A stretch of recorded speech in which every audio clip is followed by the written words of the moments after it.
Hi everyone, welcome back to Swathi channel. ಇವತ್ತು ಕೆಲವೊಂದು kitchen ಟಿಪ್ಸನ್ನು share ಮಾಡ್ತಿದ್ದೀನಿ. ಈ ವಿಡಿಯೋನ ಸ್ಟಾರ್ಟ್ ಮಾಡೋ ಮುಂಚೆ ನನ್ನ ಚಾನಲನ್ನು ಇನ್ನೂ ಯಾರಾದರೂ ಹೊಸದಾಗಿ ನೋಡ್ತಿದ್ದರೆ ಪ್ಲೀಸ್ ಸಬ್ಸ್ಕ್ರೈಬ್ ಮಾಡಿ, ಪಕ್ಕದಲ್ಲಿರೋ ಬೆಲ್ಲೈಕನ್ ಕ್ಲಿಕ್ ಮಾಡಿ, ನನ್ನೆಲ್ಲ ನೋಟಿಫಿಕೇಷನ್ ಬರುತ್ತೆ. ಪ್ಲೀಸ್ ನನ್ನ ಚಾನಲನ್ನು ಸಬ್ಸ್ಕ್ರೈಬ್ ಮಾಡಿಕೊಂಡು ಒಂದು ಲೈಕನ್ನು ಮಾಡಿ ನನಗೆ ಸಪೋರ್ಟ್ ಮಾಡಿ. ನಿಮ್ಮ ಸಪೋರ್ಟ್ ನನಗೆ ತುಂಬಾ ಮುಖ್ಯ. ಪ್ಲೀಸ್ ನನ್ನ ಚಾನಲನ್ನು ಸಬ್ಸ್ಕ್ರೈಬ್ ಮಾಡೋದು ಮರಿಬೇಡಿ. ಇನ್ನು ಈ ವಿಡಿಯೋನ ಸ್ಟಾರ್ಟ್ ಮಾಡೋಣ ಬನ್ನಿ. ಇನ್ನು ಟಿಪ್ಸ್ ಏನು ಅಂತ ನೋಡೋಣ. ಈ ವಿಡಿಯೋನ ಸ್ಟಾರ್ಟ್ ಮಾಡೋ ಮುಂಚೆ ಹೊಸದಾಗಿ ಯಾರಾದರೂ ನೋಡ್ತಿದ್ರೆ ಪ್ಲೀಸ್ ಸಬ್ಸ್ಕ್ರೈಬ್ ಮಾಡಿ. ಈ ವಿಡಿಯೋನ ಎಲ್ಲಿ ಸ್ಕಿಪ್ ಮಾಡಿದೆ ಲಾಸ್ಟ್ವರೆಗೂ ನೋಡಿ. ನಿಮಗೆ ಒಂದು ಟಿಪ್ ಆದರೂ ಯೂಸ್ಫುಲ್ ಆಗುತ್ತೆ ಅಂದರೆ ನನ್ನ ಚಾನಲನ್ನು ಸಬ್ಸ್ಕ್ರೈಬ್ ಮಾಡಿ, ಒಂದು ಲೈಕನ್ನು ಮಾಡಿ. ಫಸ್ಟ್ ಟಿಪ್ ಏನಂದರೆ, ನಾವು ಈ ರೀತಿ ವರ್ಕ್ ಬ್ಲೌಸನ್ನು ಏನಾದರೂ ವಾಶ್ ಮಾಡುವಾಗ ಈ ರೀತಿ ವರ್ಕೆಲ್ಲ ಹೋಗುತ್ತೆ ಅಂತ ಭಯ ಇರುತ್ತಲ್ಲ, ಆ ರೀತಿ ಏನು ಭಯ ಪಡ್ದಿರ ನಾನು ಹೇಳೋವಂಥ ಟಿಪ್ಸನ್ನು ನೀವು ಫಾಲೋ ಮಾಡಿದ್ರೆ ನಾವು ಬ್ಲೌಸಸ್ ಆಗಿರ್ಬೋದು, ಸ್ಯಾರಿ ಆಗಿರ್ಬೋದು, ಡ್ರೆಸ್ ಆಗಿರ್ಬೋದು ಕ್ಲೀನಾಗಿ ವಾಶ್ ಮಾಡ್ಕೋಬೋದು. ಈ ರೀತಿ ಒಂದು ಕರ್ಚಿಪು ಇಲ್ಲಾಂದರೆ ಒಂದು ಕ್ಲಾತು ತಗೊಳ್ಳಿ, ಇಲ್ಲಾಂದರೆ ಒಂದು ಸಾಕ್ಸನ್ನು ತಗೊಳ್ಳಿ. ಆ ಸಾಕ್ಸು ಇಲ್ಲಾಂದರೆ ಕರ್ಚಿಪು ತಗೊಂಡು ಈ ರೀತಿ ಬ್ರಷ್ಗೆ ಫೋಲ್ಡ್ ಮಾಡಿ ಈ ರೀತಿ ನಾವು ವಾಶ್ ಮಾಡ್ಬೋದು. ಈ ರೀತಿ ವಾಶ್ ಮಾಡೋದ್ರಿಂದ ನಮಗೆ ಆ ವರ್ಕ್ ಅನ್ನೋದು ಹೋಗೋದಿಲ್ಲ. ನಿಮಗೆ ಈ ಟಿಪ್ ಇಷ್ಟ ಆದರೆ ಪ್ಲೀಸ್ ಒಂದು ಲೈಕ್ ಮಾಡಿಬಿಟ್ಟು ನನ್ನ ಚಾನಲನ್ನು ಸಬ್ಸ್ಕ್ರೈಬ್ ಮಾಡಿ.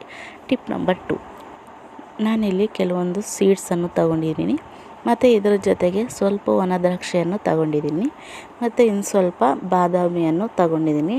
ಈ ಮೂರನ್ನು ನಾವು ನೈಟಲ್ಲಿ ನೆನೆಸ್ಬಿಟ್ಟು ಮತ್ತು ಮಾರ್ನಿಂಗ್ ಎದ್ದಿದ ತಕ್ಷಣವೇ ಏನು ತಿಂದಿರೋ ನೀರು ಸಹ ಕುಡಿದಿರೋ ಖಾಲಿ ಹೊಟ್ಟೆಯಲ್ಲಿ ನಾವು ಇದನ್ನು ತಿನ್ನುವುದರಿಂದ ಮಲಬದ್ಧತೆ ಇರುವಂಥವ್ರಿಗೆ ಬೇಗ ಕ್ಯೂರ್ ಆಗುತ್ತೆ.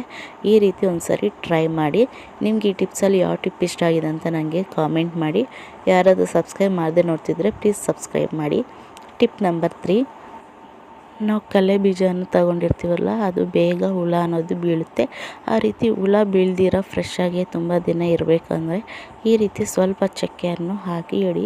ಈ ರೀತಿ ಇಡೋದ್ರಿಂದ ನಮಗೆ ಬೇಗ ಹುಳ ಅನ್ನೋದು ಬೀಳೋದಿಲ್ಲ, ತುಂಬ ದಿನ ಫ್ರೆಶ್ಶಾಗಿ ಇರುತ್ತೆ. ಟಿಪ್ ನಂಬರ್ 4,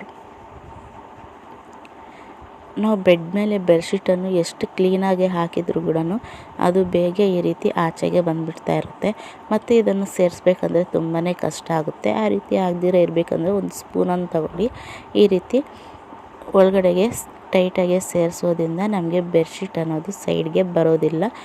ಕ್ಲೀನಾಗಿ ನೋಡೋದಕ್ಕೆ ಕ್ಲೀನಾಗಿ ಇರುತ್ತೆ. ನಿಮ್ಗೆ ಬೇಗ ಈ ರೀತಿ ಬೆಡ್ಶೀಟ್ ಅನ್ನೋದು ಆಚೆಗೆ ಬರೋದಿಲ್ಲ. ನಮ್ಮ ಕೇವಲ ಬೆಡ್ಶೀಟನ್ನು ಈ ರೀತಿ ಹಾಕೋದಕ್ಕೆ ಒಂದು ಸ್ಪೂನ್ ಇದ್ದರೆ ಸಾಕು, ನಾವು ಕ್ಲೀನಾಗಿ ಆ ಬೆಡ್ಶೀಟನ್ನು ಹಾಕ್ಬೋದು. ನಿಮಗೆ ಈ ಟಿಪ್ಸ್ ಎಲ್ಲ ಇಷ್ಟ ಆಗಿದೆ ಅಂದ್ಕೊಂಡಿದ್ದೀನಿ. ಇಷ್ಟ ಆಗಿದ್ದಲ್ಲಿ ಒಂದು ಲೈಕ್ ಮಾಡಿಬಿಟ್ಟು ನನ್ನ ಚಾನಲ್ಗೆ ಸಬ್ಸ್ಕ್ರೈಬ್ ಮಾಡಿ, ಸಪೋರ್ಟ್ ಮಾಡಿ. ಟಿಪ್ ನಂಬರ್ 5, ನಾನಿಲ್ಲಿ ಒಂದು ಬೌಲನ್ನು ತಗೊಂಡಿದ್ದೀನಿ. ಆ ಬೌಲಲ್ಲಿ ಸ್ವಲ್ಪ ಉಪ್ಪನ್ನು ಹಾಕ್ತಾಯಿದ್ದೀನಿ. ಈ ರೀತಿ ಸ್ವಲ್ಪ ಉಪ್ಪನ್ನು ಹಾಕ್ಕೊಳ್ಳಿ ಮತ್ತು ಇದ್ರ ಮೇಲೆ ಸ್ವಲ್ಪ ನ್ಯೂಸ್ ಪೇಪರನ್ನು ಈ ರೀತಿ ಹಾಕಿ.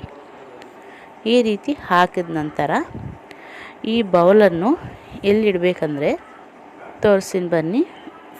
ಡೀಪ್ ಫ್ರಿಜ್ಜಲ್ಲಿ ನಮಗೆ ಐಸ್ ಅನ್ನೋದು ಫಾರ್ಮ್ ಆಗ್ತಾ ಇರುತ್ತಲ್ಲ, ಐಸನ್ನು ಕಡಿಮೆ ಮಾಡೋದಕ್ಕೋಸ್ಕರ ನಾನಿಲ್ಲಿ ಆ ಬೌಲಲ್ಲಿ ಸ್ವಲ್ಪ ಉಪ್ಪು ಮತ್ತು ಒಂದು ನ್ಯೂಸ್ ಪೇಪರನ್ನು ಹಾಕಿ ಇಡ್ತಾಯಿದ್ದೀನಿ.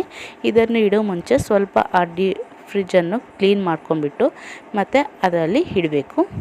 ಟಿಪ್ ನಂಬರ್ 6, ನಾವು ಈ ರೀತಿ ಒಂದು ಬೌಲಲ್ಲಿ ಸ್ಪೂನನ್ನು ಹಾಕಿರ್ತೀವಿ, ಅದು ಬೇಗ ಈ ರೀತಿ ಜಾರ್ ಬಿದ್ದೋಗ್ತಾ ಇರುತ್ತೆ. ಆ ರೀತಿ ಬಿದ್ದೋಗ್ದಿರ ಅದಕ್ಕೊಂದು ಸ್ವಲ್ಪ ಸಪೋರ್ಟ್ ಇರಬೇಕು ಅಂದರೆ ಈ ರೀತಿ ಟ್ರೈ ಮಾಡಿ. ಎಲ್ಲರ ಮನೆಯಲ್ಲಿ ಈ ರೀತಿ ರಬ್ಬರ್ ಬ್ಯಾಂಡ್ ಇರುತ್ತಲ್ಲ, ಆ ರಬ್ಬರ್ ಬ್ಯಾಂಡನ್ನು ಈ ರೀತಿ ಸ್ಪೂನ್ಗೆ ಹಾಕಿ ಈಗ ನೋಡಿ, ಎಷ್ಟೇ ಈ ರೀತಿ ತಳ್ಳಿದ್ರೂ ಕೂಡ ಅದು ಬೇಗ ಜಾರಿ ಬಿದ್ದೋಗಲ್ಲ, ಒಂದು ಸಪೋರ್ಟ್ ಅನ್ನೋದು ಸಿಗುತ್ತೆ. ಈ ರೀತಿ ಒಂದು ಸರಿ ಟ್ರೈ ಮಾಡಿ. ಐ ಹೋಪ್ ನಿಮಗೆ ಈ ಟಿಪ್ಸೆಲ್ಲ ಇಷ್ಟ ಆಗಿದೆಯಾ. ಇಷ್ಟ ಆಗಿದ್ದಲ್ಲಿ ಒಂದು ಲೈಕ್ ಮಾಡಿ, ನನ್ನ ಚಾನಲನ್ನು ಸಪೋರ್ಟ್ ಮಾಡಿ, ಪಕ್ಕದಲ್ಲಿ ಬೆಲ್ಲೈಕನ್ ಕ್ಲಿಕ್ ಮಾಡಿ, ನನ್ನೆಲ್ಲ ನೋಟಿಫಿಕೇಷನ್ ಬರುತ್ತೆ. ಪ್ಲೀಸ್ ನನ್ನ ಚಾನಲನ್ನು ಸಬ್ಸ್ಕ್ರೈಬ್ ಮಾಡಿಕೊಂಡು ಸಪೋರ್ಟ್ ಮಾಡಿ. Thanks for watching.